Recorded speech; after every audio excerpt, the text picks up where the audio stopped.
नमस्कार दोस्तों, good morning, Radhe Radhe.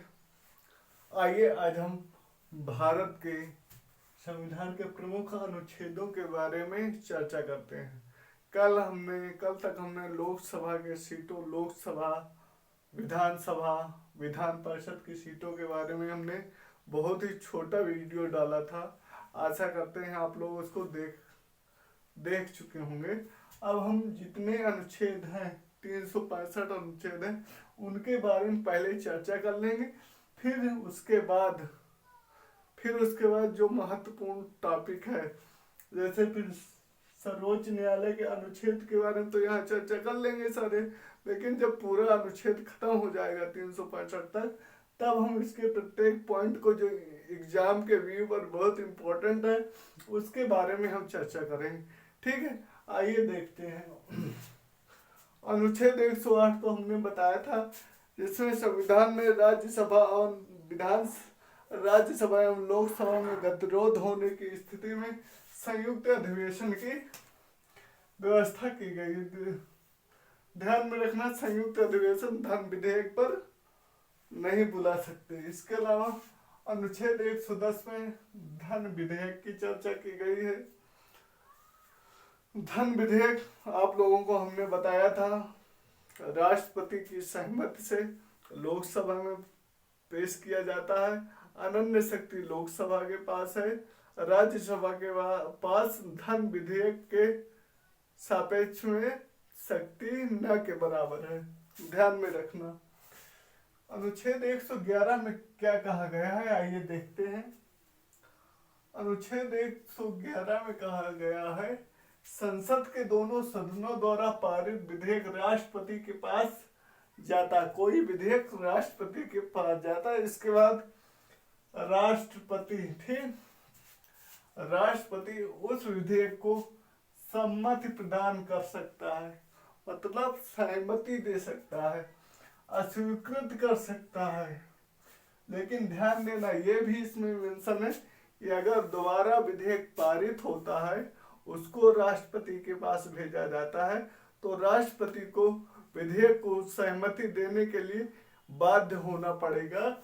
ध्यान में रखना, अनुच्छेद 111 में ये सारी बातें कही गई हैं। ठीक,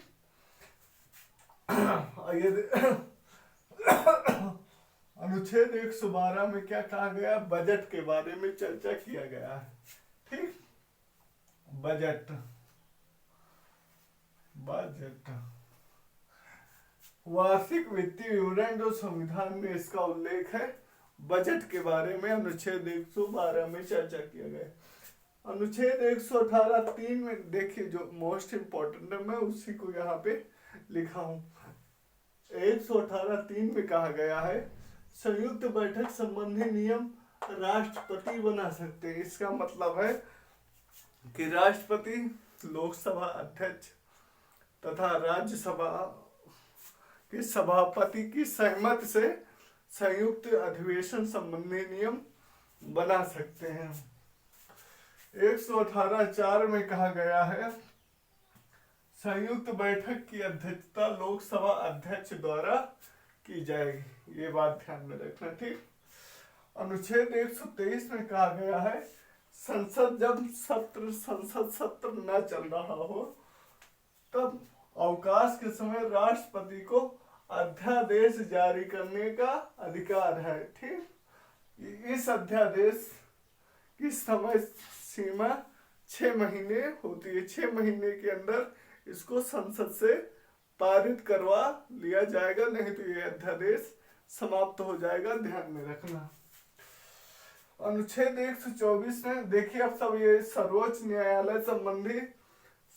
न्यायालय संबंधी जितने अनुच्छेद हैं, हमने एक पेज में सब कर दिया हूं। ठीक, सर्वोच्च न्यायालय, उच्चतम न्यायालय की स्थापना एवं गठन अनुच्छेद 124 में कहा गया। और अनुच्छेद 124 5 में यह भी कहा गया है, न्यायाधीशों पर महाभियोग। ध्यान में रखना, 124 5 में न्यायाधीशों पर महाभियोग की चर्चा की गई है। इसके अलावा 127 में कहा गया, तदर्थ न्यायाधीशों की नियुक्ति।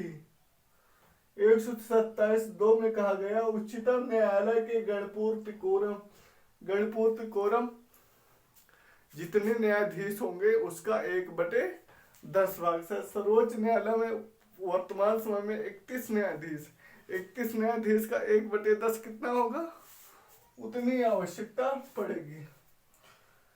सेवानिवृत्त न्यायाधीशों की नियुक्ति अनुच्छेद 128 में कहा गया है। इसका मतलब है जब न्यायालय में काम काज अधिक पड़ जाता है तो राष्ट्रपति को जब ऐसा लगता है कि काम अधिक है तो राष्ट्रपति की अनुमति से सेवानिवृत्त न्यायाधीशों की नियुक्ति अनुच्छेद 128 में चर्चा किया गया है।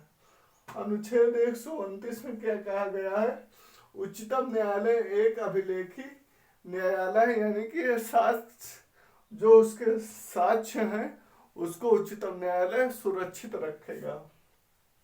अगर उसके अभिलेखों को अवमानना है तो दंड का भी प्रावधान है, उसके आदेशों को आप अवमानना नहीं कर सकते।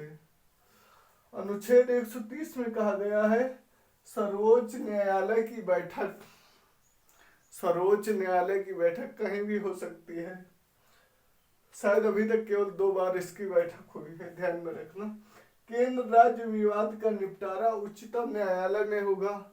अनुच्छेद 131 में यह कहा गया है कि केंद्र राज्य विवाद का निपटारा उच्चतम न्यायालय में होगा। अपीली अधिकार दिया गया है अनुच्छेद 132 में, कुछ इधर दिए गए हैं, ध्यान में रखना। सिविल विषयों पर सुनवाई इंपॉर्टेंट है अनुच्छेद 133। अनुच्छेद 134 में कहा गया है आपराधिक मामलों में सुनवाई अनुच्छेद 134 के तहत है। अनुच्छेद 136 के तहत क्या कहा गया है, सर्वोच्च न्यायालय के विरुद्ध अपील कर सकते हैं।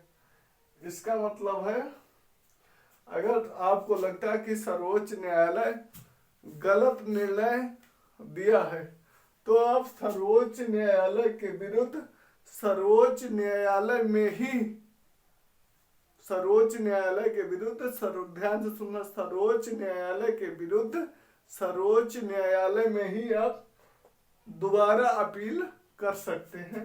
अनुच्छेद 136 के बारे में ये कहा गया है। अनुच्छेद 137 में क्या कहा गया है, उच्चतम न्यायालय के पुनरावलोकन की शक्ति, कि जो उच्चतम न्यायालय कोई आदेश दिया है, कोई निर्णय दिया है, उसको दोबारा उस निर्णय पर विचार कर सकता है। यह उच्चतम न्यायालय की पुनरावलोकन की शक्ति है। तो ध्यान में रखना, हम लोग अनुच्छेद 137 तक पढ़ लिए हैं। कल इसके आगे हम लोग चर्चा करेंगे, ठीक। आप लोग इसको बढ़िया क्रम से अपने बुक में, कॉपी में लिख लेना। तब तक के लिए धन्यवाद। राधे राधे, जय हिंद।